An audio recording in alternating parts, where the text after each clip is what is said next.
வணக்கம். நம்ம தெய்வ அருள் சேனலுக்கு உங்களை அன்புடன் வரவேற்கிறேன். ஒவ்வொரு நாளும் ஒவ்வொரு பதிவில் புது புது வாஸ்து சாஸ்திர விஷயங்களை தெரிஞ்சுக்கிட்டு வரோம். ஸோ அதுபோல் இந்த வீடியோவில் உங்கள் வீட்டில் தப்பி தவறி கூட கடிகாரத்தை இந்த திசையில் வைக்காதீர்கள். எதிர்மறை ஆற்றல் உருவாகும். மற்றும் எந்த திசையில் கடிகாரம், கேலண்டர் இந்த மாதிரியான வாஸ்து சாஸ்திர சம்மந்தப்பட்ட விஷயங்களை மாட்டுவது உங்கள் செல்வத்தை அதிகரிக்கும்ன்றதை பற்றி இந்த வீடியோவில் தெளிவாக பார்க்கலாம்.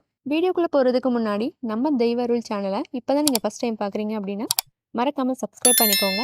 வாங்க இப்போ வீடியோக்குள்ளே போகலாம். வாஸ்து சாஸ்திரத்தின்படி ஒருவரது வீட்டில் நேர்மறை ஆற்றலை அதிகரிக்க கடிகாரத்தை எந்த திசையில் வைக்க வேண்டும் என்ற சந்தேகங்கள் நிறைய பேருக்கு இருக்கும். ஸோ இந்த சந்தேகங்களை இந்த வீடியோவில் தெளிவாக பார்க்கலாம். வாஸ்து சாஸ்திரத்தில் ஒரு வீட்டிற்குள் பொருட்களை வைப்பது விண்வெளியில் ஆற்றல் ஓட்டம் மற்றும் நல்லிணக்கத்தை பாதிக்கும் என்று நம்பப்படுகிறது. அத்தகைய ஒரு பொருள் கடிகாரமாகும். இது ஒவ்வொரு வீட்டிலும் பொதுவான பொருளாகும். இது நேரத்தை மட்டும் கூறுவது மட்டுமில்லாமல் உங்கள் வீட்டில் உள்ள ஆற்றலையும் பாதிக்கிறது. வாஸ்து கொள்கைகளின்படி கடிகாரங்களை சரியான முறையில் வைப்பது நேர்மறை ஆற்றல், நல்ல அதிர்ஷ்டம் மற்றும் செழிப்பை கொண்டு வரும். நேர்மறை ஆற்றலுக்கான கடிகாரங்களை எங்கு வைக்க வேண்டும் என்பதற்கான சில வாஸ்து குறிப்புகள் பற்றி இந்த வீடியோல முழுமையா பார்க்கலாம். கடிகாரத்தை கிழக்கு, வடக்கு மற்றும் வடகிழக்கு பகுதியில் வைக்கவும். வாஸ்துப்படி கடிகாரத்தை வைக்க சிறந்த திசைகள் கிழக்கு, வடக்கு மற்றும் வடகிழக்கு சுவர்களாகும். இந்த திசைகள் நேர்மறை ஆற்றல் மற்றும் வளர்ச்சியுடன் தொடர்புடையவை. இந்த சுவர்களில் கடிகாரத்தை வைப்பதன் மூலம் நேர்மறை ஆற்றலின் ஓட்டத்தை மேம்படுத்தலாம் மற்றும் உங்கள் வீட்டின் இணக்கமான சூழலை உருவாக்கலாம். கிழக்கு, இந்த திசை ஆரோக்கியம் மற்றும் ஆற்றலுடன் தொடர்புடையது. கிழக்கு சுவரில் வைக்கப்பட்டுள்ள கடிகாரம் உயிர் மற்றும் நல்வாழ்வை ஊக்குவிக்கும். வடக்கு திசை செழிப்பு மற்றும் செல்வத்துடன் இணைக்கப்பட்டுள்ளது. இங்கே ஒரு கடிகாரத்தை வைப்பது நிதிநிலைத்தன்மையையும் வாய்ப்புகளையும் ஈர்க்கும் என்று நம்பப்படுகிறது. வடகிழக்கு, இந்த திசை மங்களகரமானதாக கருதப்படுகிறது மற்றும் ஞானம் மற்றும் ஆன்மீகம் வளர்ச்சியுடன் தொடர்புடையது. இங்கு வைக்கப்பட்டுள்ள கடிகாரம் மனதிற்கு தெளிவையும் அமைதியையும் தரும். கடிகாரம் வைக்க தெற்கு திசையை எப்போதும் தவிர்க்கவும். ஏன் தவிர்க்கணுன்றதை பற்றி விரிவாக பார்க்கலாம். தெற்கு சுவரில் கடிகாரங்களை வைப்பதை தவிர்க்குமாறு வாஸ்து நிபுணர்கள் பரிந்துரைக்கின்றனர். தெற்கு திசையானது செவ்வாய் கிரகத்துடன் தொடர்புடையது, உமிழும் மற்றும் ஆக்கிரமிப்பு ஆற்றல் கொண்டதாக கருதப்படுகிறது. இந்த திசையில் ஒரு கடிகாரத்தை வைப்பது உங்கள் வீட்டில் நல்லிணக்கத்தை சீர்குலைக்கும் மற்றும் தேவையற்ற மன அழுத்தம் அல்லது மோதல்களுக்கு வழிவகுக்கும்.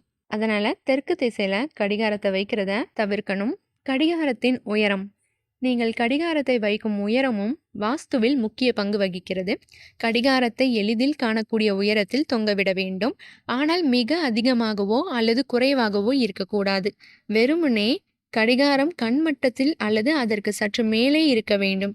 இந்த வேலைவாய்ப்பு நேரம் எப்போதும் உங்கள் பார்வையில் இருப்பதை உறுதி செய்கிறது, காலத்தின் மீதான கட்டுப்பாட்டை குறிக்கிறது மற்றும் நேர்மறை ஆற்றலை அதிகரிக்கிறது. கடிகாரத்தின் வடிவம் மற்றும் வடிவமைப்பு பற்றி பார்க்கலாம்.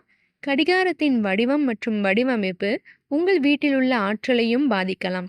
வட்டமான அல்லது ஓவல் வடிவ கடிகாரங்கள் வாஸ்து சாஸ்திரத்தில் மிகவும் மங்களகரமானதாக கருதப்படுகின்றன, ஏனெனில் அவை தொடர்ச்சி மற்றும் மென்மையான ஆற்றல் ஓட்டத்தை குறிக்கின்றன.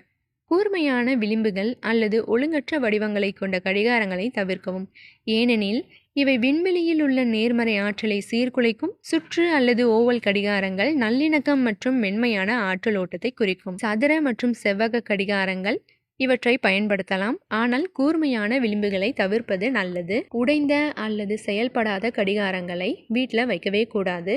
உடைந்த அல்லது சரியாக வேலை செய்யாத கடிகாரத்தை உடனடியாக சரி செய்யணும். அப்படி இல்லைன்னா அது வீட்டில இருந்து அகற்றிடணும். வாஸ்துப்படி செயல்படாத கடிகாரம் தேக்கத்தை குறிக்கிறது மற்றும் உங்கள் வாழ்க்கையில் தாமதங்கள் அல்லது தடைகளுக்கு வழிவகுக்கும். நேர்மறை மற்றும் ஆற்றல் மிக்க ஆற்றல் ஓட்டத்தை பராமரிக்க உங்கள் வீட்டில் உள்ள அனைத்து கடிகாரங்களும் நல்ல வேலை செய்யும் நிலையில் இருப்பதை உறுதி செய்யவும்.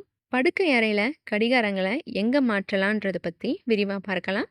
படுக்கை அறையில் ஒரு கடிகாரத்தை வைக்கும்போது படுக்கையில் அதன் நிலையை கருத்தில் கொள்வது அவசியம். கடிகாரத்தை நேரடியாக படுக்கைக்கு மேலேயோ அல்லது படுக்கும்போது அது தொடர்ந்து தெரியும் இடத்தில் வைக்கக்கூடாது என்று வாஸ்து அறிவுறுத்துகிறது, ஏனெனில் இது அழுத்தம் அல்லது அமைதியின்மையை உருவாக்கும்.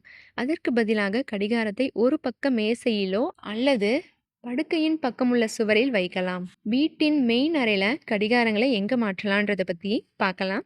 வாழ்க்கை அறை என்பது கடிகாரங்கள் வைக்கப்படும் ஒரு பொதுவான பகுதி. வாஸ்துப்படி வாழ்க்கை அறையில் உள்ள கடிகாரத்தை வடக்கு அல்லது கிழக்கு சுவர்ல வைக்க வேண்டும். இந்த இடம் நேர்மறை ஆற்றலின் ஓட்டத்தை மேம்படுத்துவதாகவும் வாழ்க்கை அறையின் வளிமண்டலத்தை உற்சாகமாகவும் துடிப்பாகவும் வைத்திருக்கும் என்று நம்பப்படுகிறது. சமையல் அறையில் கடிகாரங்க வைக்கும்போது எந்த திசையில் வைக்கலான்றதை பற்றி தெரிஞ்சுக்கலாம். சமையல் அறையில் கடிகாரத்தை வடக்கு அல்லது கிழக்கு சுவரில் வைக்க வேண்டும். ஏனென்றால் இந்த திசைகள் மங்களகரமானதாகவும் கருதப்படுகின்றன மற்றும் வீட்டில் ஆரோக்கியத்தையும் செழிப்பையும் மேம்படுத்தும். கடிகாரத்தை அடுப்பு அல்லது மடுவுக்கு மேலே வைப்பதை தவிர்க்கவும். இது சமநிலையின்மை மற்றும் எதிர்மறை ஆற்றலை உருவாக்கும். அலங்கார கூறுகளாக கடிகாரங்கள். வாஸ்து கொள்கைகளை பின்பற்றும் போது உங்கள் வீட்டில் அலங்கார கூறுகளாக கடிகாரங்களையும் பயன்படுத்தலாம். ஒரு இனிமையான வண்ண திட்டத்தை கொண்ட ஒரு கடிகாரம் ஒரு அமைதியான விளைவை உருவாக்க முடியும். அதே நேரத்தில் ஒரு துடிப்பான கடிகாரம் இடத்தை உற்சாகப்படுத்தும். இது போன்ற பல வாஸ்து சார்ந்த சுவாரஸ்யமான தகவல்களை தினமும் தெரிஞ்சுக்கிறதுக்கு நம்ம சேனலை மறக்காமல் சப்ஸ்கிரைப் பண்ணிக்கோங்க. இந்த வீடியோ உங்களுக்கு பயனுள்ளதாக இருந்துச்சுன்னா மற்றவங்களுக்கும் ஷேர் பண்ணுங்கள். நன்றி.